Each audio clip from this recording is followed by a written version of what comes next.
أعوذ بالله من الشيطان الرجيم. بسم الله الرحمن الرحيم. يا أيها الذين آمنوا لا تحلوا شعائر الله ولا الشهر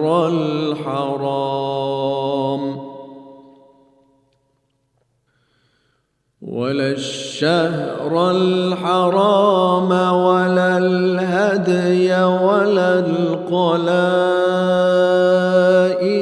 ولا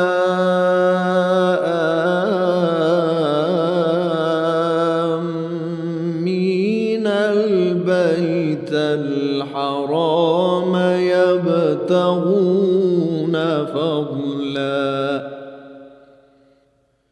يبتغون فضلا من ربهم ورضوانا وإذا حللتم فاصطادوا ولا يجرمنكم شنآن قوم أن صدوكم عن المسجد الحرام أن تعتدوا وتعاونوا على البر والتقوى ولا تعاونوا على الإثم والعدوان واتقوا الله إن الله شديد العقاب. حرمت عليكم الميتة والدم ولحم الخنزير وما أهل لغير الله به والمنخنقة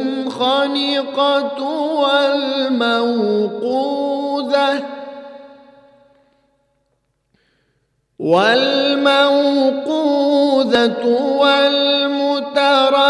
والمتردية والنطيحة وما أكل السبع إلا ما ذكيتم وما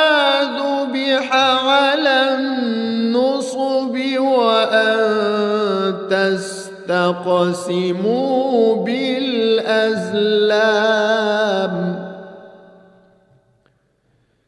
ذلكم فسق.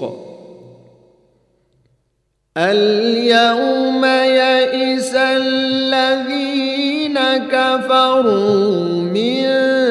دينكم فلا تخشوهم واخشون. اليوم أكملت لكم دينكم وأتممت عليكم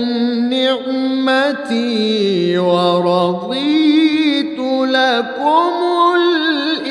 الإسلام دينا. فمن اضطر في مخمصة غير متجانف لإثم فإن الله غفور رحيم. يسألونك ماذا أحل لهم قل أحل لكم الطيبات وما علمتم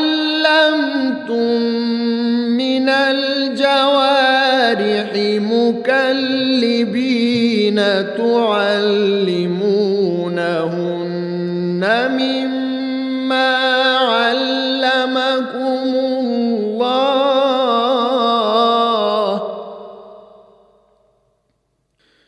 فكلوا مما أمسكن عليكم واذكروا اسم الله عليه واتقوا الله إن الله سريع الحساب اليوم أحل لكم الطيبات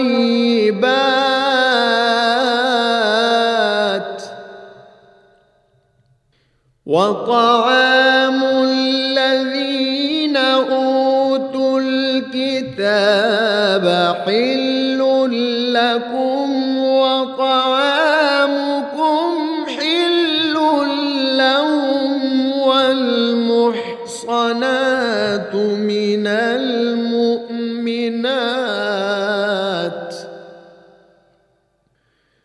والمحصنات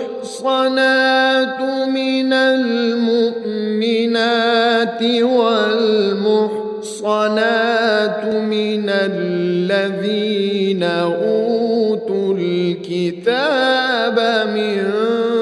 قبلكم إذا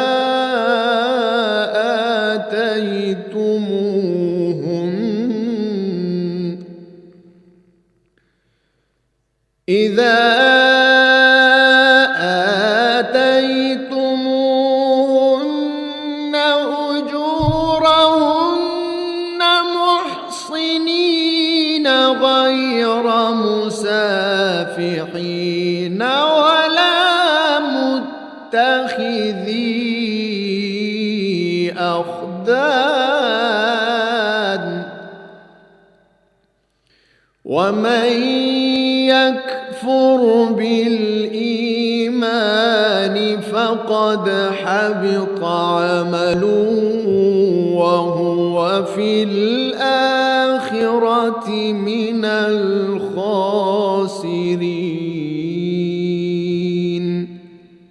صدق اللہ العظیم۔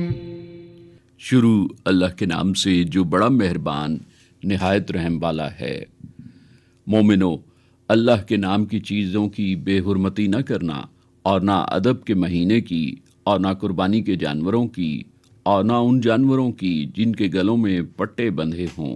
اور نہ ان لوگوں کی جو عزت کے گھر کو جا رہے ہوں، اپنے پروردگار کے فضل اور اس کی خوشنودی کے طلبگار ہوں۔ اور جب احرام اتار دو تو شکار کرو، اور لوگوں کی دشمنی اس وجہ سے کہ انہوں نے تم کو عزت والی مسجد سے روکا تھا، تمہیں اس بات پر آمادہ نہ کرے کہ تم ان پر زیادتی کرنے لگو۔ اور نیکی اور پرہیزگاری کے کاموں میں ایک دوسرے کی مدد کیا کرو، اور گناہ اور ظلم کی باتوں میں مدد نہ کیا کرو، اور اللہ سے ڈرتے رہو۔ کچھ شک نہیں کہ اللہ کا عذاب سخت ہے۔ تم پر مرا ہوا جانور اور لہو اور سور کا گوشت اور جس چیز پر اللہ کے سوا کسی اور کا نام پکارا جائے، اور جو جانور گلا گھٹ کر مر جائے، اور جو چوٹ لگ کر مر جائے، اور جو گر کر مر جائے، اور جو سینگ لگ کر مر جائے، یہ سب حرام ہیں۔ اور وہ جانور بھی جس کو درندے پھاڑ کھائیں، مگر جس کو تم ذبح کر لو، اور وہ جانور بھی جو تھان پر ذبح کیا جائے، اور یہ بھی کہ 500 سے قسمت معلوم کرو، یہ سب گناہ ہیں۔ آج کافر تمہارے دین سے نا امید ہو گئے ہیں، تو ان سے مت ڈرو اور مجھی سے ڈرتے رہو۔ آج ہم نے تمہارے لیے تمہارا دین کامل کر دیا اور اپنی نعمتیں تم پر تمام کر دیں، اور تمہارے لیے اسلام کو دین پسند کیا۔ ہاں، جو شخص بھوک میں ناچار ہو جائے، گناہ کی طرف مائل نہ ہو، تو اللہ بخشنے والا مہربان ہے۔ لوگ آپ سے پوچھتے ہیں کہ کون کون سی چیزیں ان کے لیے حلال ہیں۔ فرما دیجئے کہ سب پاکیزہ چیزیں تم کو حلال ہیں، اور وہ بھی حلال ہے جو تمہارے لیے ان شکاری جانوروں نے پکڑا ہو جن کو تم نے سدھا رکھا ہو، اور جس سے اللہ نے تمہیں سکھایا ہے تم ان کو سکھایا ہو، تو جو شکار کرو وہ تمہارے لیے پکڑ رکھیں اس کو کھا لیا کرو، اللہ کا نام لے لیا کرو اور اللہ سے ڈرتے رہو، بے شک اللہ جلد حساب لینے والا ہے۔ آج تمہارے لیے سب پاکیزہ چیزیں حلال کر دی گئیں، اور اہل کتاب کا کھانا بھی تم کو حلال ہے اور تمہارا کھانا ان کو حلال ہے، اور پاک دامن مومن عورتیں اور پاک دامن اہل کتاب عورتیں بھی جب ان کو ان کا مہر دے دو، اور ان سے عفت قائم رکھنی مقصود ہو، نہ کھلی بدکاری کرنی اور نہ چھپی دوستی کرنی، اور جو شخص ایمان کا منکر ہوا اس کے عمل ضائع ہو گئے اور وہ آخرت میں نقصان پانے والوں میں ہوگا۔ وآخر دعوانا ان الحمد للہ رب العالمین۔ سامعین، آج ہم نے پارہ نمبر 6 میں سورہ المائدہ کی آیات مبارکہ 2 تا 5 کی تلاوت و ترجمہ سننے کی سعادت حاصل کی۔ تلاوت کلام حق کا شرف حاصل کر رہے تھے قاری عبد الماجد نور۔ دعا ہے کہ اللہ تعالی ہمیں تلاوت قرآن اور اس کی تعلیمات کو سمجھ کر ان پر عمل کرنے کی توفیق عطا فرمائے۔ ہدیہ درود و سلام بحضور سرور کونین صلی اللہ علیہ وآلہ وسلم۔ اللهم صل على محمد اللهم صل على محمد وعلى آله وصحبه وسلم۔ ارشاد رب العزت ہوا، اے اہل ایمان، جو پاکیزہ چیزیں ہم نے تم کو عطا فرمائی ہیں ان کو کھاؤ، اور اگر اللہ ہی کے بندے ہو تو شکر بھی ادا کرو۔ یہاں بھی تو وہاں بھی تو، زمین تیری فلک تیرا، یہاں بھی تو وہاں بھی تو، زمین تیری فلک تیرا، کہیں ہم نے پتا پایا نہ ہرگز آج تک تیرا، یہاں بھی تو وہاں بھی تو، زمین تیری فلک تیرا، صفات و ذات میں یکتا ہے تو، اے واحد مطلق، صفات و ذات میں یکتا ہے تو، اے واحد مطلق، نہ کوئی تیرا ثانی ہے نہ کوئی مشترک تیرا، یہاں بھی تو وہاں بھی تو، زمین تیری فلک تیرا، تیرے فیض و کرم سے نار و نور آپس میں ایک دل ہیں، تیرے فیض و کرم سے نار و نور آپس میں ایک دل ہیں، ثناگر یک زباں ہر ایک ہے، جنوں ملائکہ فلک تیرا، یہاں بھی تو وہاں بھی تو، زمین تیری فلک تیرا، کسی کو کیا خبر کیوں خیر و شر پیدا کیے تو نے، کسی کو کیا خبر کیوں خیر و شر پیدا کیے تو نے، کہ جو کچھ ہے خدائی میں وہ ہے لا ریب شک تیرا، یہاں بھی تو وہاں بھی تو،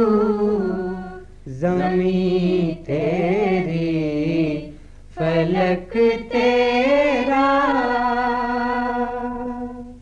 حمد باری تعالی۔ سامعین، ابھی ہم سننے کی سعادت حاصل کر رہے تھے،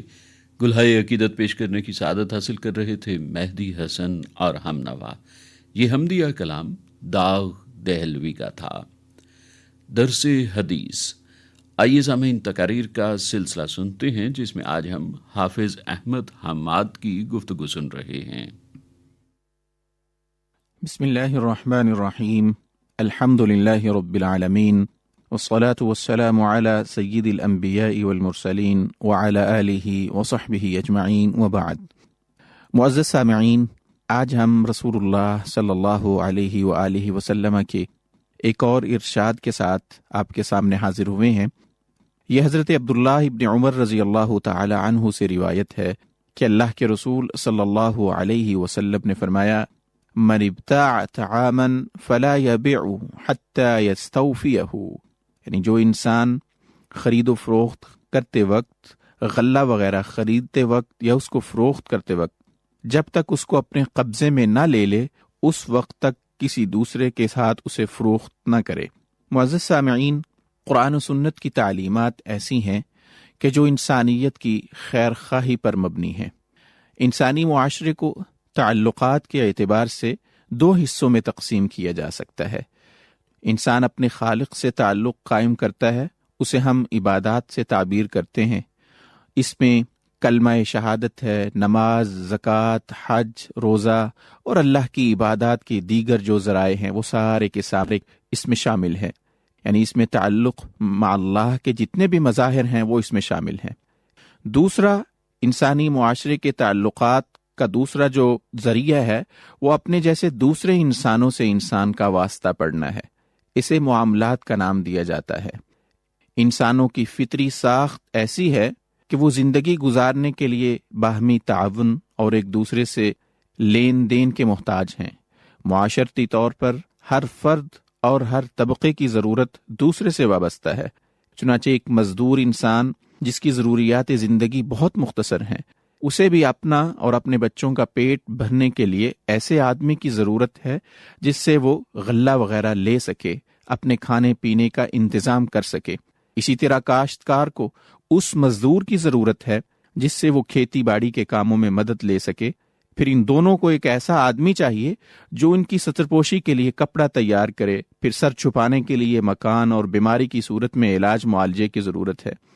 الغرض، یہ اشیاء کی خرید و فروخت، محنت اور مزدوری، صنعت اور زراعت اور دیگر معاشی معاملات انسانی زندگی کے وہ لوازم ہیں کہ جن کے بغیر انسان زندگی گزارنے کا متحمل نہیں ہو سکتا۔ اللہ تعالیٰ نے اس سلسلے میں ہماری مکمل رہنمائی فرمائی ہے، جس پر عمل کر کے ہم دنیا اور آخرت میں کامیاب ہو سکتے ہیں۔ ان احکام پر عمل کرنا دنیا میں ہی نہیں بلکہ دین کے حوالے سے، یعنی دینی کامیابی تو انسان کو اللہ اور اس کے رسول صلی اللہ علیہ وسلم کی ہدایات کی روشنی میں مل ہی جائے گی،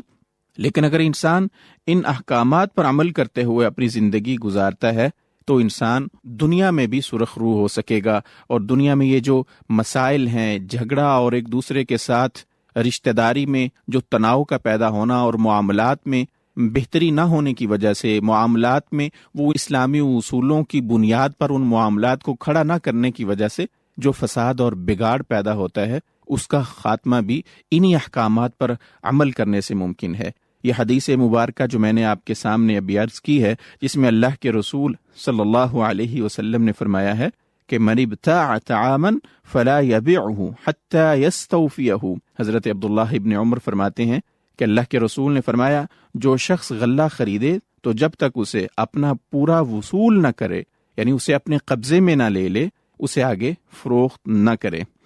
اس حدیث رسول صلی اللہ علیہ وسلم میں خریدی ہوئی چیز کو قبضے میں لینے سے قبل آگے فروخت کرنے کی ممانعت کا ذکر ہے۔ جو چیز موجود نہ ہو اسے فروخت کرنے کی ممانعت کا ذکر اس حدیث میں نہیں، لیکن یہ ممانعت پہلے جز میں داخل ہے، یعنی اس حدیث سے پہلے کی جو احادیث ہیں ان میں بڑی تفصیل کے ساتھ اس چیز کا تذکرہ موجود ہے۔ پہلے جو انسان چیز فروخت کرتا ہے، جب تک خریدار اسے قبضے میں نہ لے لے، اس کی اچھی اور اس کی بری جو خصوصیات ہیں ان کو اچھی طرح جانچ نہ لے، پرکھ نہ لے، تب تک وہ اسے فروخت نہ کرے۔ اللہ کے رسول صلی اللہ علیہ وسلم نے یہ تب ارشاد فرمایا تھا جب حضرت حکیم بن حزام رضی اللہ تعالی عنہ نے اس حوالے سے صراحت چاہی تھی۔ انہوں نے ایک مرتبہ اللہ کے رسول صلی اللہ علیہ وسلم سے عرض کیا کہ اللہ کے رسول، میرے پاس ایک شخص آتا ہے اور وہ مجھ سے کوئی چیز خریدنا چاہتا ہے جو میرے پاس نہیں، میں اس کا سودا کر لیتا ہوں اور اسے وہ چیز بازار سے خرید کر دے دیتا ہوں۔ آپ علیہ الصلاۃ والسلام نے فرمایا، جو چیز تمہارے پاس موجود ہی نہیں تھی تم اسے فروخت نہ کرو، یعنی اسے فروخت کرنے کی تمہیں اجازت نہیں ہے۔ اس سے معلوم ہوا کہ ایسی چیز کی خرید و فروخت اسلامی نقطہ نظر سے جائز نہیں جو فروخت کے وقت، یعنی جسے بیچتے وقت بیچنے والے کی وہ ملکیت میں نہ ہو۔ بعض اوقات جو خریدار ہے وہ کوئی چیز خریدتا ہے اور اس کا وزن کرنے کے بعد جو فروخت کنندہ ہے اس کے پاس ہی رہنے دیتا ہے، یعنی اپنے قبضے میں نہیں لیتا۔ ایسی چیز کو آگے فروخت نہیں کرنا چاہیے۔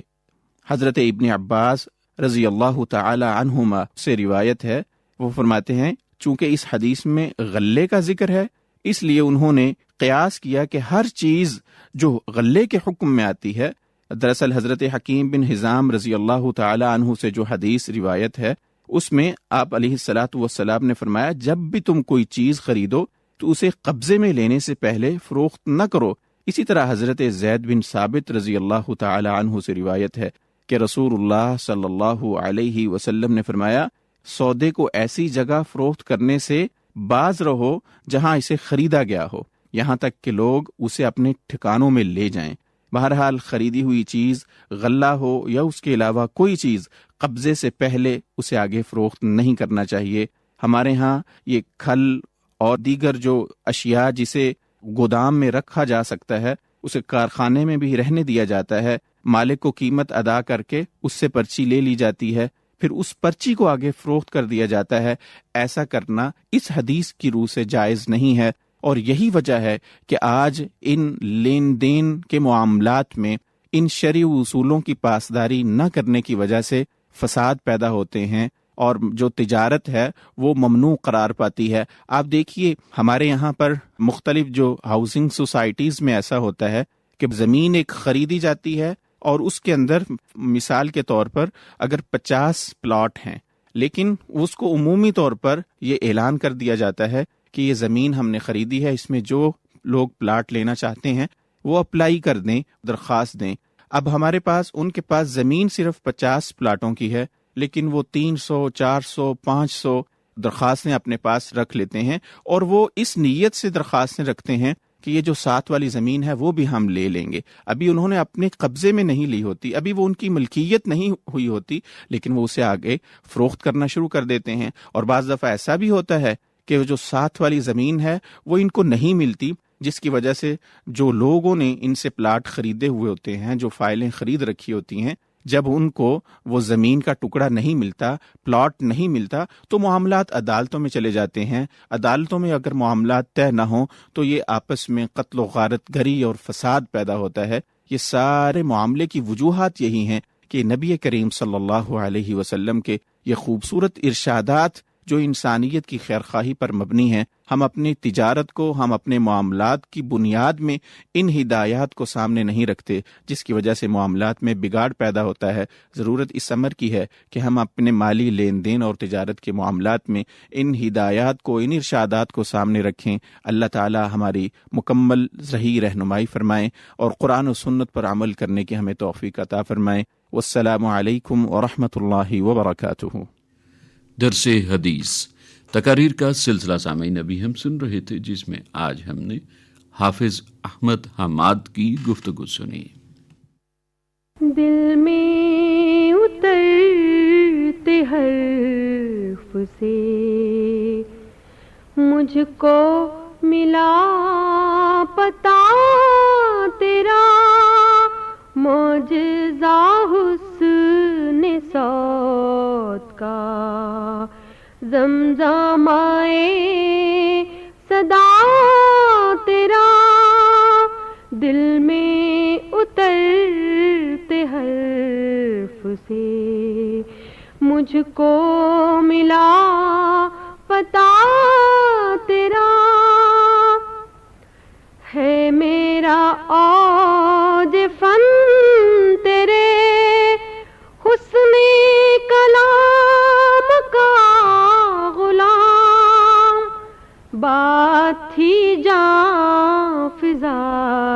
تیری، لہجہ تھا دل ربا تیرا، دل میں اترتے حرف سے مجھ کو ملا پتا تیرا، جاں تیری سر بسر جمال، دل تیرا نام مثال، تجھ کو تیرے عدو نے بھی دیکھا تو ہو گیا تیرا، دل میں اترتے حرف سے مجھ کو ملا پتا تیرا، اے میرے شاہ شرق و غرب، نانے جویں غذا تیری، اے میرے بوریا نشین، سارا جہاں گدا تیرا، دل میں اترتے حرف سے مجھ کو ملا پتا تیرا، کوئی نہیں تیری نظیر، روزے ازل سے آج تک، تابا ابد نہیں مثیل، کوئی تیرے سوا تیرا، دل میں اترتے حرف سے مجھ کو ملا پتا تیرا، میرا تو کائنات میں تیرے سوا کوئی نہیں، عرض تیری سما تیرے، بندے تیرے خدا تیرا، دل میں اترتے حرف سے مجھ کو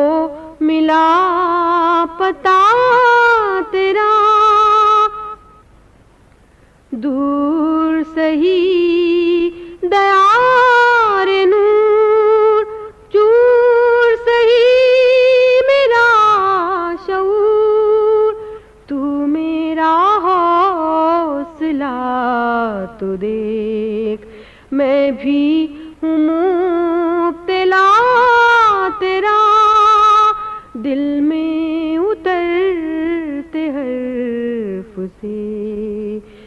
مجھ کو ملا پتا تیرا معجزہ حسن صوت کا زمزمائے صدا تیرا دل میں اترتے حرف سے مجھ کو ملا پتا تیرا. گلہائے عقیدت بحضور سرور کائنات صلی اللہ علیہ وآلہ وسلم پیش کرنے کی سعادت حاصل کر رہی تھیں منیبہ شیخ. اور سامعین، یہ نعتیہ کلام احمد ندیم قاسمی کا تھا. روشنی. آئیے اعلیٰ اخلاقی قدروں پر مبنی سلسلہ سنتے ہیں. مقرر ہیں شجاع الدین شیخ. الحمدللہ رب العالمین والصلاة والسلام علی سید الانبیاء والمرسلین، اما بعد، اعوذ باللہ من الشیطان الرجیم، بسم اللہ الرحمن الرحیم. ان الذین یحبون ان تشیع الفاحشۃ فی الذین آمنوا لهم عذاب علیم فی الدنیا والآخرہ واللہ یعلم وانتم لا تعلمون. صدق اللہ العظیم. اللہم صلی علی محمد وعلی آل محمد وبارک وسلم. رب اشرح لی صدری ویسر لی امری واحلل عقدۃ من لسانی یفقہوا قولی واجعل لی وزیرا من اہلی، آمین یا رب العالمین. سامعین کرام، السلام علیکم ورحمۃ اللہ وبرکاتہ. اللہ تعالیٰ نے قرآن حکیم میں جا بجا حیا کے حوالے سے ہمیں رہنمائی عطا فرمائی، حیا کی اہمیت کو اجاگر فرمایا اور حیا کی حفاظت، شرمگاہ کی حفاظت، نگاہوں کی حفاظت کی تعلیم عطا فرمائی. اور اسی طرح اللہ تعالیٰ نے جا بجا قرآن حکیم میں بے حیائی کی مذمت فرمائی ہے اور اس سے اجتناب کا حکم دیا ہے، اور بے حیائی کرنے والوں اور بے حیائی پھیلانے والوں کو شدید وعیدیں اللہ تعالیٰ کی طرف سے بیان کی گئی ہیں. ابتدا میں سورہ نور کی آیت نمبر 19 تلاوت کی گئی، جہاں اللہ سبحانہ و تعالیٰ نے ارشاد فرمایا ان الذین یحبون ان تشیع الفاحشۃ فی الذین آمنوا، بے شک وہ لوگ جو اس بات کو پسند کرتے ہیں کہ ایمان والوں کے درمیان میں بے حیائی کی اشاعت ہو، وہ پھیلے. لہم عذاب علیم فی الدنیا والآخرہ، ایسے لوگوں کے لیے دنیا اور آخرت میں دردناک عذاب ہے. واللہ یعلم وانتم لا تعلمون، اور اللہ سبحانہ و تعالی جانتا ہے اور تم نہیں جانتے. سورۃ النور میں بڑی اہم معاشرتی ہدایات اللہ سبحانہ و تعالی نے عطا فرمائی، اور سورۃ النور کے دوسرے اور تیسرے رکوع میں واقعہ افک کا تذکرہ آتا ہے، جب امت کی ماں اماں عائشہ صدیقہ رضی اللہ تعالی عنہا پر ایک تہمت لگی. عبداللہ بن ابی منافقین کا سردار اور کچھ اور لوگوں کی زبان پر اس طرح کی بات آئی. واقعے کی تفصیل کا موقع تو نہیں، البتہ اماں عائشہ صدیقہ رضی اللہ تعالی عنہا کی عفت اور پاک دامنی کا اعلان اللہ تعالی نے کئی آیات نازل فرما کر دیا، اور سورہ نور کی رکوع نمبر 2 اور 3 میں اسی کا تذکرہ آیا. اماں عائشہ رضی اللہ تعالی عنہ تو عفت اور پاک دامنی کی عظیم مثال ہیں، البتہ ایک تہمت لگی، معاذ اللہ، برائی کے ارتکاب کا الزام لگا، معاذ اللہ، اور یہ بات کچھ لوگوں کی زبان پر آ گئی. اماں عائشہ صدیقہ رضی اللہ تعالی عنہ وہ تو عفت اور پاک دامنی کی بہترین مثال، اور اللہ تعالیٰ نے ان کی براءت کا فرما دیا اعلان. مگر یہ جو زبان پر بات آئی اور کچھ زبانوں سے ہوتی ہوئی چلی لوگوں کے درمیان میں، اللہ تعالیٰ اس پر اپنے غضب کا اظہار فرما رہا ہے کہ جو لوگ چاہتے ہیں کہ ایمان والوں کے درمیان میں بے حیائی کی اشاعت ہو، ان کے لیے دنیا اور آخرت میں دردناک عذاب ہے. اندازہ کیجئے، یہاں تو سوال ہی پیدا نہیں ہوا، یعنی کوئی برائی کا عمل ہی نہ ہوا، یہ تو الزام تھا، جھوٹا الزام تھا، ایک تہمت لگائی گئی، اللہ نے اعلان براءت فرما دیا. مگر ایک برائی کے معاملے کے حوالے سے لگائی گئی تہمت کچھ زبانوں پر آئی تو اللہ کے عذاب کے حوالے سے متنبع کر دیا گیا، اللہ کے غضب کا تذکرہ آ گیا کہ یہ جو اشاعت ہو رہی ہے بے حیائی کی ایمان والوں کے درمیان میں، ایسا کرنے والوں کے لیے دنیا اور آخرت میں دردناک عذاب ہے.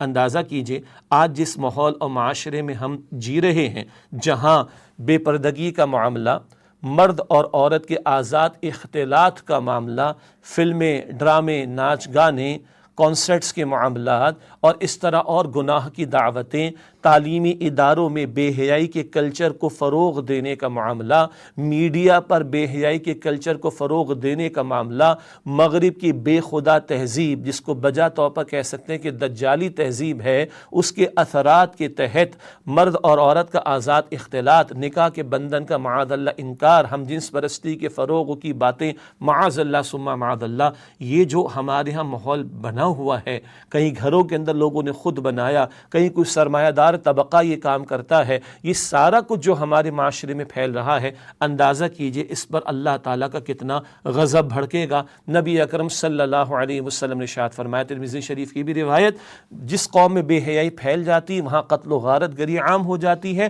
اور ایسی ایسی برائیاں بلکہ بیماریاں جنم لیتی ہیں، ایسی بیماریاں کہ جن کا ذکر بھی لوگوں نے پہلے نہیں سنا ہوتا۔ نبی صلی اللہ علیہ وسلم نے فرمایا کہ حیا اور ایمان دونوں ساتھی ہیں، اگر ایک چلا جائے تو دوسرا بھی چلا جاتا ہے۔ نبی صلی اللہ علیہ وسلم نے فرمایا، بخاری شریف کی روایت ہے، جب تم میں حیا نہ رہے تو تم جو چاہو سو کرو۔ اب جو کچھ ہمارے سامنے آ رہا ہے، اللہ تعالیٰ کی پناہ، عورت کو اللہ کا دین تکریم عطا کرتا ہے، پردے کی بھی تعلیم دیتا ہے، نکاح کا پاکیزہ بندھن عطا کرتا ہے، اور باپ کی پروٹیکشن دیتا ہے، باپ کی سرپرستی بیٹی کو دیتا ہے، شوہر کی سرپرستی بیوی کو دیتا ہے، مگر اس عورت کو اشتہار کا ذریعہ بنانا، کاروباری اشتہار بنا دینا، اس عورت کی تذلیل کرنا، یہ بھی بے حیائی پھیلانے کے زمرے میں باتیں آتی ہیں۔ ایک رحمان کی دعوت ہے، جمعے کے خطبات میں سورہ نحل کی آیت نمبر 90 پڑھی جاتی ہے،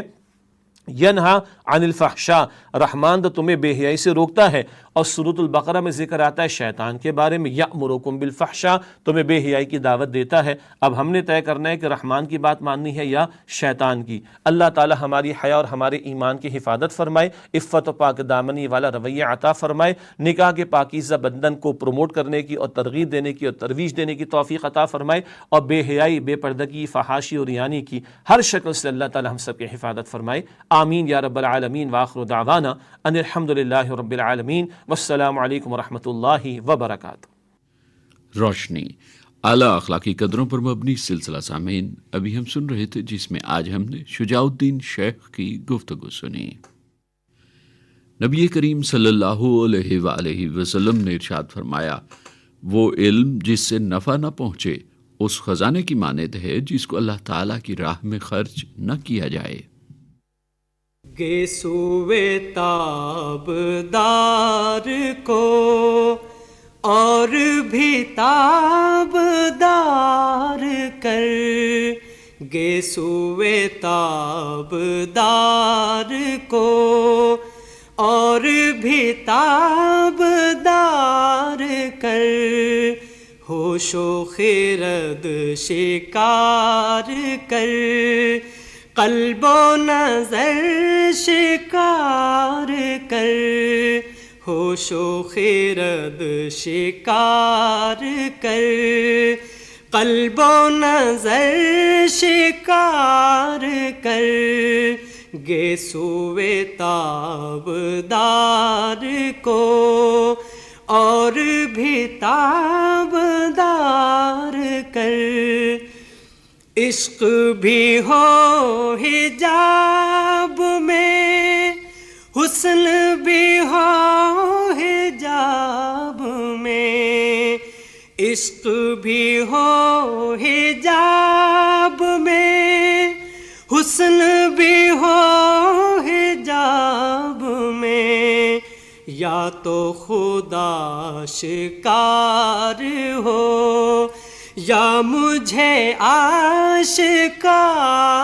کر، یا تو خدا شکار ہو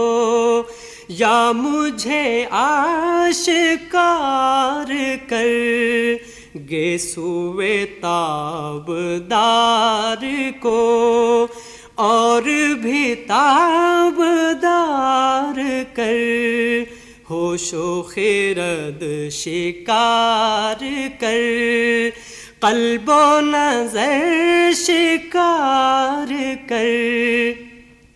تو ہے محیط بے قرار، میں ہوں ذرا سیاب جو،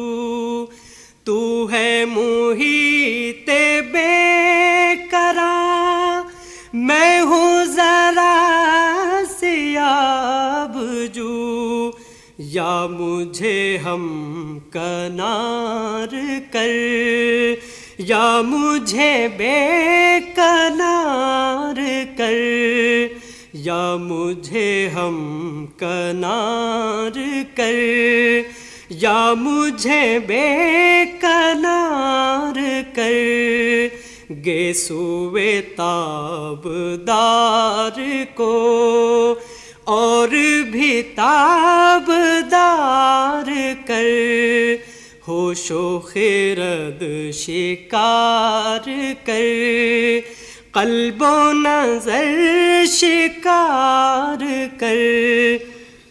میں ہوں صدف تو تیرے ہاتھ، میرے گوہر کی آبرو، میں ہوں صدف تو تیرے ہاتھ، میرے گوہر کی آبرو، میں ہوں خزف تو تو مجھے گوہر شاہوار کر، میں ہوں خزف تو تو مجھے گوہر شاہوار کر، گے سوئے تابدار کو اور بھی تابدار کر، ہوش و خرد شکار کر، قلب و نظر شکار کر، نغمہ نو بہار اگر میرے نصیب میں نہ ہو، نغمہ نو بہار اگر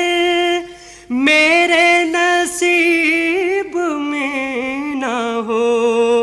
اس دم نیم سوز کو طائر کے بہار کر، اس دم نیم سوز کو طائر کے بہار کر، گے سوئے تابدار کو اور بھی تابدار کر، ہوش و خرد شکار کر، قلب و نظر شکار کر۔ گلہائے عقیدت پہ حضور سرور کونین صلی اللہ علیہ وآلہ وسلم پیش کرنے کی سعادت حاصل کر رہے تھے قاری وحید ظفر قاسمی۔ اور سامعین، یہ نعتیہ کلام شاعر مشرق علامہ محمد اقبال کا تھا۔ آپ نے پوچھا ہے، آئیے سامعین سلسلہ سنتے ہیں جس میں آپ کے دینی اور سماجی مسائل کے حوالے سے پوچھے گئے سوالات کے جوابات قرآن و سنت کی روشنی میں دے رہے ہیں ڈاکٹر حبیب الرحمان عاصم۔ بسم اللہ الرحمن الرحیم۔ آج کے اس پروگرام کے حوالے سے ہمیں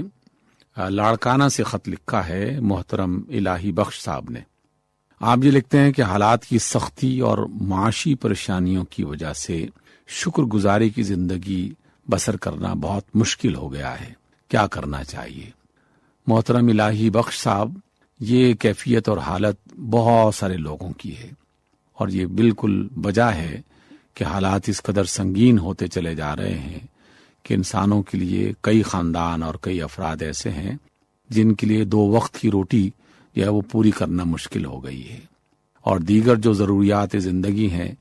جس میں تعلیم بھی ہے، علاج معالجہ بھی ہے، خوراک بھی ہے،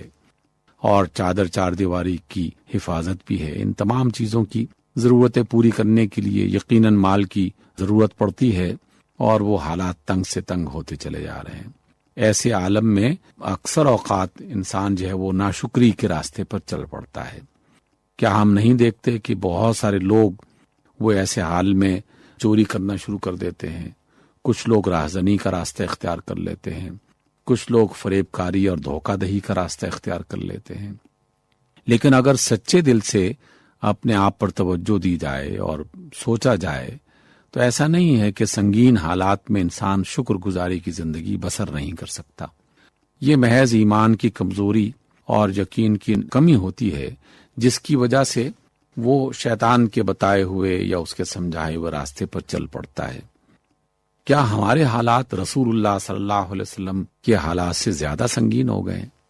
اگر آپ اور ہم سچے دل سے اس بات کا جائزہ لیں تو قطعی طور پر ایسا نہیں ہے. رسول اللہ صلی اللہ علیہ وسلم کی جو مکی زندگی ہے اس قدر تنگی ہو گئی تھی، خاص طور پر شیب ابی طالب میں جو آپ نے ایک طویل عرصہ گزارا، وہاں تو لوگوں کو کھانے پینے کی ضرورتیں جو ضرورت تھی وہ بھی پورا کرنا مشکل ہو گئی تھی. روایات میں باقاعدہ لکھا گیا ہے، احادیث میں اس کا ذکر ملتا ہے، سیرت کی کتابوں میں باقاعدہ لکھا ہوا موجود ہے کہ اصحاب رسول اس قدر زیادہ تنگ ہو گئے تھے کہ درختوں کے پتے اور گھاس پھوس کھانا یہ معمول کی بات ہو گئی تھی. بتایا جاتا ہے کہ بعض اوقات حالات اتنے سنگین ہو جاتے کہ کوئی سوکھا چمڑے کا ٹکڑا مل جاتا تو کوئی صحابی اسے پانی میں بھگو کر اسے چوستا رہتا اور زندگی اپنی پوری کرنے کی کوشش کرتا. آپ علیہ السلام اور آپ کے ساتھی سارے کے سارے کئی دنوں تک باقاعدہ بھوکے رہتے، روزے پر روزے رکھتے رہتے اور اپنی زندگی بسر کرتے، لیکن یہ زندگی ناشکری والی زندگی نہیں تھی. دیکھیے، صرف کھانا پینا ہی بنیاد نہیں ہے، بہت ساری ایسی چیزیں ہیں جن پر انسان اگر ذرا سی بھی توجہ کرے تو شکر کے راستے کھل جاتے ہیں. میں نے کئی بار غور کیا اور کئی بار جو ہے وہ دیکھنے سننے والوں سے ذکر بھی کیا کہ ہم اپنے جسم پر اور اپنے جسم میں موجود جو اللہ تعالیٰ کی عطا کردہ صلاحیتیں ہیں ان پر بھی کسی لمحے غور کریں تو شکر گزاری کا راستہ کھل جاتا ہے. کیا غور نہیں کرتے ہم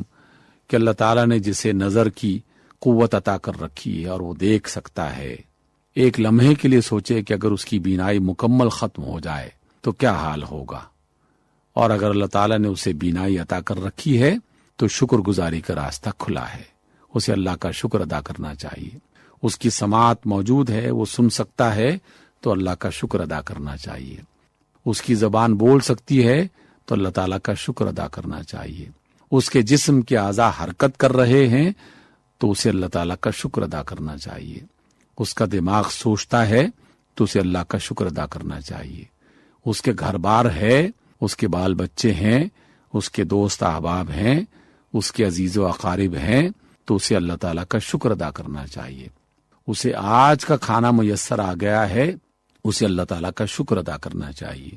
خاندان میں، معاشرے میں اس کی عزت لوگ کرتے ہیں اور اس کا نام احترام سے لیتے ہیں تو اسے اللہ تعالیٰ کا شکر ادا کرنا چاہیے. ایسی ہزاروں باتیں ہیں کہ اگر کوئی شخص شکر گزاری کی زندگی بسر کرنا چاہے تو وہ بسر کر سکتا ہے تمام تر مشکلات کے باوجود. اور اگر کوئی شخص شکر گزاری کی زندگی نہیں بسر کرنا چاہتا تو فرعون کے پاس مال و دولت کی کمی تو نہیں تھی،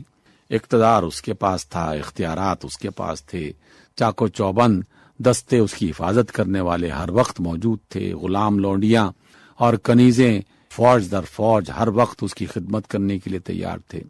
دنیا میں کھانے پینے کی اور دیگر سہولتوں کی تمام صورتیں موجود تھیں، لیکن زندگی میں اس نے ناشکری کا راستہ اختیار کیا اور اپنے رب کو پہچاننے کے بجائے اپنے آپ کو خدا بنا بیٹھا. نمرود کے پاس کیا مال و دولت کی کمی تھی؟ مال و دولت کی فراوانی تھی، لیکن ناشکری کے راستے پر چل پڑا. فرعون کے پاس اختیار اور نمرود کے پاس بادشاہت کیا کم تھی، لیکن وہ ناشکری کے راستے پر چل پڑا. آج بھی اس دور میں ایسے بے شمار لوگ ہیں، سرمایہ دار با اختیار لوگ، کہ کوئی فرعون کے راستے پر چل رہا ہے، کوئی نمرود کے راستے پر چل رہا ہے، کوئی قارون کے راستے پر چل پڑا ہے، اور کوئی حامان کے طریقے کو اس نے اختیار کر رکھا ہے. تو یہ لوگ ناشکرے لوگ ہیں، جبکہ اس کے مقابلے میں اذیت برداشت کرتے ہوئے ایمان، اخلاق، انسانیت، ان تمام چیزوں کی حفاظت کرنے والا شخص، اور وہ الحمدللہ کہتا ہے، اللہ اکبر کہتا ہے، سبحان اللہ کہتا ہے، اللہ کے سامنے سر جھکاتا ہے، اس کی نافرمانی نہیں کرتا، اللہ کے بندوں کی خدمت کرنے کے لیے کچھ نہ کچھ کرتا ہی رہتا ہے، تو یہ شکر گزاری کا راستہ ہے. تو معاشی تنگی یہ انسان کو ٹھیک ہے ناشکری کے راستے پر لے کے جاتی ہے، لیکن یہ شیطان کی چال ہے اور شیطان کا راستہ ہے۔ اسی وجہ سے ہمیں ایسے اقوال بھی ملتے ہیں کہ بعض اوقات معاشی تنگی انسان کو کفر کے راستے پہ لے جاتی ہے۔ سیدنا علی علیہ السلام کا یہ مشہور قول ہے کہ کادل فقر ان یکون کفرن، بعض اوقات فقر، تنگ دستی، بھوک وہ انسان کو کفریہ کلمات کہنے پر آمادہ کر دیتا ہے، اور بعض اوقات وہ کفر کا راستہ اختیار کر لیتا ہے کہ مرتے کیا نہ کرتے۔ لیکن جو اہل صبر ہیں وہ صبر بھی کرتے ہیں، برداشت بھی کرتے ہیں، اپنے ایمان کی حفاظت بھی کرتے ہیں، تو اللہ تعالیٰ ان کے لیے آسانیاں بھی پیدا کر دیتا ہے، ان کی مشکلات کو دور بھی کرتا ہے۔ ایسا نہیں ہے کہ پوری زندگی ایک ہی وقت میں گزر جائے اور ایک ہی حالت میں اور کیفیت میں گزر جائے۔ انسانی زندگی میں اتار چڑھاؤ آتا ہی رہتا ہے، گرمی سردی کے موسم بدلتے رہتے ہیں، بہار خزاں، یہ سب کیفیتیں ہم دیکھتے رہتے ہیں۔ اس لیے تنگی کا راستہ جو ہے، اگر اس میں انسان ناشکری کے راستے پر چل پڑے تو وہ ناکام فرد ہوگا، اور تنگی کے راستے پر انسان صبر کرتے ہوئے شکر کے راستے پر چلے گا تو وہ ایک کامیاب فرد ہوگا، کیونکہ دنیا کی زندگی بہرحال ایک مختصر اور ختم ہونے والی زندگی ہے، اور آخرت کی زندگی طویل اور کبھی نہ ختم ہونے والی زندگی ہے۔ تو اس لیے فیصلہ خود انسان نے کرنا ہے کہ کیا وہ ناشکری کے راستے پر چلتے ہوئے کچھ وقت کی سہولت حاصل کرنا زیادہ پسند کرتا ہے، یا ایمان اور صبر و ثبات اور ثابت قدمی کی بنیاد پر شکر گزاری کے راستے کو اختیار کرتے ہوئے ہمیشہ کی زندگی کو کامیاب بنانا چاہتا ہے، پرمسرت بنانا چاہتا ہے۔ فیصلہ آپ نے خود کرنا ہے، اور مثالیں میں نے آپ کے سامنے پیش کر دی ہیں۔ نبی صلی اللہ علیہ وسلم اور آپ کے جانثاروں نے مشکلات کے باوجود بھی شکر گزاری کے راستے کو خود بھی اپنایا، اور اپنے آنے والے لوگوں، امتیوں کو بھی یہی بات سکھائی۔ اور شیطان فقر کے خوف سے، تنگ دستی کے خوف سے لوگوں کو ایمان سے ہٹاتا ہے اور کافر بنانے کی تگ و دو کرتا رہتا ہے۔ آپ نے پوچھا ہے سلسلہ سامعین ابھی ہم سن رہے تھے، جس میں آپ کے دینی اور سماجی مسائل کے حوالے سے پوچھے گئے سوالات کے جوابات قرآن و سنت کی روشنی میں دے رہے تھے ڈاکٹر حبیب الرحمان عاصم۔ سامعین، آپ اپنے دینی اور سماجی مسائل کا حل جان سکتے ہیں۔ اس کے لیے آپ اپنے سوالات بذریعہ خط ہم تک پہنچائیے، اور خط لکھنے کے لیے ہمارا پتہ لکھ لیجیے۔ انچارج پروگرام حیا علی الفلاح، معرفت اسٹیشن ڈائریکٹر، ریڈیو پاکستان، اسلام آباد۔ قرآن حکیم اور ہماری زندگی۔ آئیے سامعین، سلسلہ سنتے ہیں جس میں آج ہم سورہ انفال کی آیات مبارکہ 22 تا 25 میں بیان مضامین کے حوالے سے گفتگو سن رہے ہیں۔ مقرر ہیں ڈاکٹر محمد سعد صدیقی۔ الحمد لله رب العالمين والعاقبة للمتقين، والصلاة والسلام على خير خلقه محمد وآله وأصحابه أجمعين. أما بعد فأعوذ بالله من الشيطان الرجيم. بسم الله الرحمن الرحيم. إن شر الدواب عند الله الصم البكم الذين لا يعقلون. ولو علم الله فيهم خيرا لأسمعهم ولو أسمعهم لتولوا وهم معرضون. يا أيها الذين آمنوا استجيبوا لله وللرسول إذا دعاكم لما يحييكم واعلموا أن الله يحول بين المرء وقلبه وأنه إليه تحشرون. واتقوا فتنة لا تصيبن الذين ظلموا منكم خاصة واعلموا أن الله شديد العقاب. صدق اللہ العظیم. ان آیات کریمہ کا ترجمہ سماعت فرمائیے. یقین رکھو کہ اللہ کے نزدیک بدترین جانور وہ بہرے گونگے لوگ ہیں جو عقل سے کام نہیں لیتے، اور اگر اللہ تعالیٰ ان میں کوئی خوبی دیکھتے تو ان کو سننے کی توفیق دے دیتے، لیکن اب اگر ان کو سننے کی توفیق بھی دے دی جائے تو وہ منہ موڑ کر بھاگ جائیں گے. اے ایمان والو، اللہ اور اس کے رسول صلی اللہ علیہ وآلہ وسلم کی دعوت کو قبول کرو جب رسول تمہیں اس بات کی طرف بلائے جو تمہیں زندگی بخشنے والی ہو، اور یہ بات جان رکھو کہ اللہ تعالیٰ آڑ بن جایا کرتا ہے آدمی اور اس کے دل کے درمیان، اور بلا شبہ تم سب کو اسی کے پاس جمع ہونا ہے، اور ڈرو اس وبال سے جو تم میں سے صرف ان لوگوں پر نہیں پڑے گا جنہوں نے ظلم کیا ہوگا، اور جان رکھو کہ اللہ تعالیٰ سخت سزا دینے والے ہیں۔ گزشتہ آیات مبارکہ میں اللہ اور اس کے رسول صلی اللہ علیہ وآلہ وسلم کی اطاعت کا حکم دیا گیا تھا، اور اللہ یا اس کے رسول کا حکم نہ سننا یا سن کر اس کی طرف متوجہ نہ ہونا تو دور کی بات ہے، ان لوگوں کی مشابہت اختیار کرنے سے بھی منع کر دیا گیا کہ جو لوگ اللہ اور اس کے رسول صلی اللہ علیہ وآلہ وسلم کے حکم کے متعلق یہ کہتے ہیں کہ ہم نے سن لیا لیکن در حقیقت انہوں نے نہیں سنا، یعنی اس حکم کو سن کر ان کے قلب و دماغ یا ان کی عملی زندگی پر کوئی اثر نہیں پڑا، جس کا مطلب یہ ہے کہ انہوں نے سنا ہی نہیں۔ آج کی تلاوت کردہ آیات مبارکہ میں سے پہلی دو آیات یعنی آیت نمبر 22 اور 23 میں ان کے اس رویے پر بہت مختصر مگر جامع اور معنی خیز تبصرہ کیا گیا۔ ارشاد ہوا ان شر الدواب عند اللہ الصم البکم الذین لا یعقلون۔ دواب دابتن کی جمع ہے، اور دابتن کے لفظی اور لغوی معنی ہے ہر وہ چیز جو زمین پر چلتی ہے، یعنی زمین پر چلنے والا ہر جاندار۔ اس لحاظ سے اس میں تمام چوپائے، کیڑے مکوڑے، حتیٰ کہ انسان بھی شامل ہو گئے۔ پھر عرب تہذیب میں صرف گھوڑے کو دابہ کہا جانے لگا۔ قرآن کریم میں جہاں بھی دابہ کا لفظ استعمال ہوا ہے عموماً اس سے مراد تمام حیوانات اور جانور ہوتے ہیں۔ یہاں ایسے جانوروں کو بدترین جانور کہا گیا جو اگرچہ سننے اور دیکھنے کی صلاحیت رکھتے ہیں، اپنے مالک کے اشاروں کی گفتگو سن رہے ہوتے ہیں اور اس کے اشاروں کو دیکھ بھی رہے ہوتے ہیں، لیکن پھر بھی اگر وہ ان پر عمل نہ کریں تو ایسے جانوروں کو گونگے، بہرے اور عقل و شعور سے عاری قرار دے کر بدترین جانور کا خطاب دیا گیا۔ اگر انسان بھی حق کے داعی کی بات نہ سنے، اللہ کے فصیح و بلیغ اور تذکیر و نصیحت سے بھرپور الفاظ و کلمات کو سن کر بھی اس کی نظریاتی، فکری اور عملی اور اخلاقی زندگی میں کوئی اثرات پیدا نہ ہوں تو وہ جانوروں سے بھی بدتر ہے کہ انسان کی عقل و شعور اور فہم و فراست کی سطح جانور سے کہیں بلند اور ارفع ہے۔ آیت مبارکہ نمبر 23 میں اسی تبصرے کو آگے بڑھاتے ہوئے ارشاد فرمایا گیا وَلَوْ عَلِمَ اللَّهُ فِيهِمْ خَيْرًا لَأَسْمَعَهُمْ۔ اگر اللہ کو معلوم ہوتا کہ ان میں کچھ بھی بھلائی ہے تو وہ ضرور انہیں سننے کی توفیق دے دیتا، کیونکہ اللہ لطیف بعبادہ، اللہ اپنے بندوں کے بارے میں بہت باریک بین۔ ہدایت، طلب ہدایت، ایمان یا طلب ایمان کی ہلکی سی رمق بھی ان کے اندر ہوتی تو اللہ انہیں سننے کی توفیق ضرور دیتا۔ جیسا کہ سورہ لقمان میں لقمان حکیم اپنے بیٹے کو نصیحت کرتے ہوئے فرماتے ہیں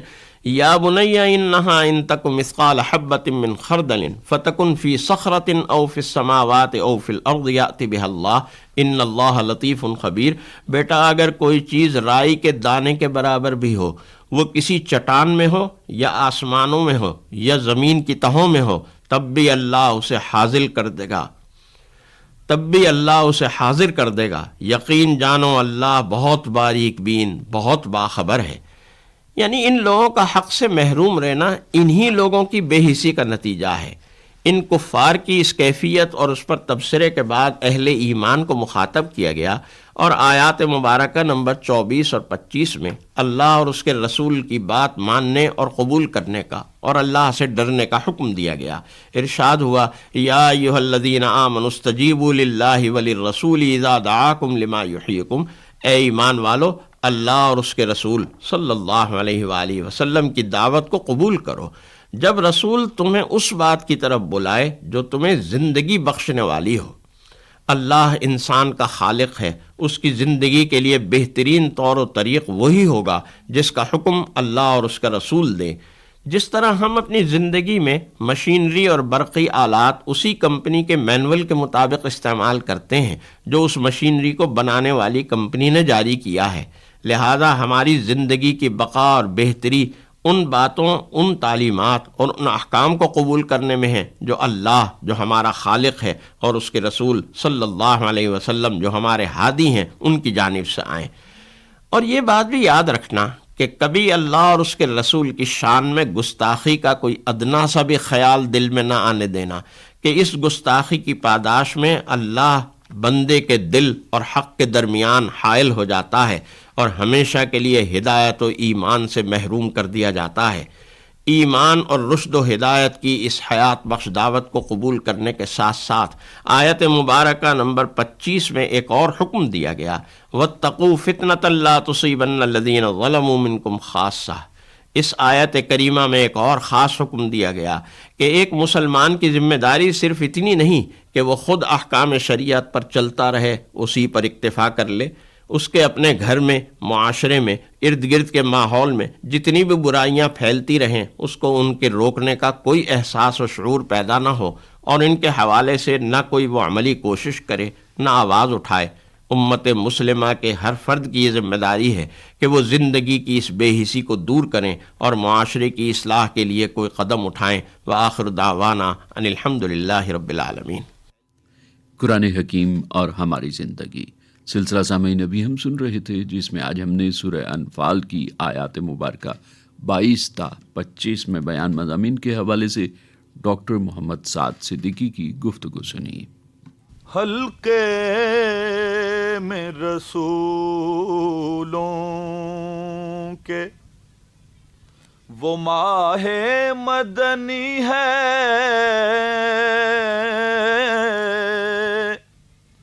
حلقے میں رسولوں کے وہ ماہ مدنی ہے، کیا چاند کی تصویر ستاروں میں چھنی ہے،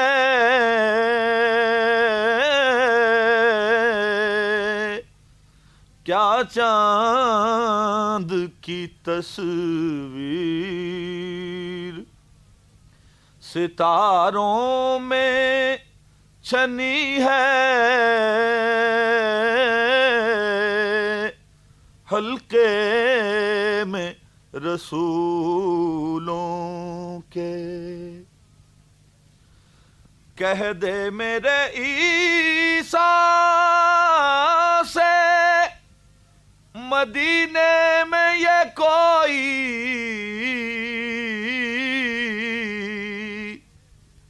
اب جان پہ بیمار محبت کی بنی ہے، اب جان پہ بیمار۔ نذرانہ عقیدت بحضور سرور کونین صلی اللہ علیہ وآلہ وسلم پیش کرنے کی سعادت حاصل کر رہے تھے منظور الکونین۔ آئیے سامعین بارگاہ رب العزت میں دعا کے لیے ہاتھ پھیلائیں۔ اللہم ارزقنی حبک وحب من ینفعنی حبہ عندک۔ اے اللہ، آپ مجھے اپنی محبت نصیب فرمائیے اور اس شخص کی محبت نصیب فرمائیے جس کی محبت آپ کے ہاں مجھے نفع دے۔ اے ارحم الراحمین، تو ہی ہم سب کا خالق اور مالک ہے، ہم سب تیرے عاجز اور بے بس بندے ہیں۔ اے اللہ، ہم سب پر رحم و کرم فرما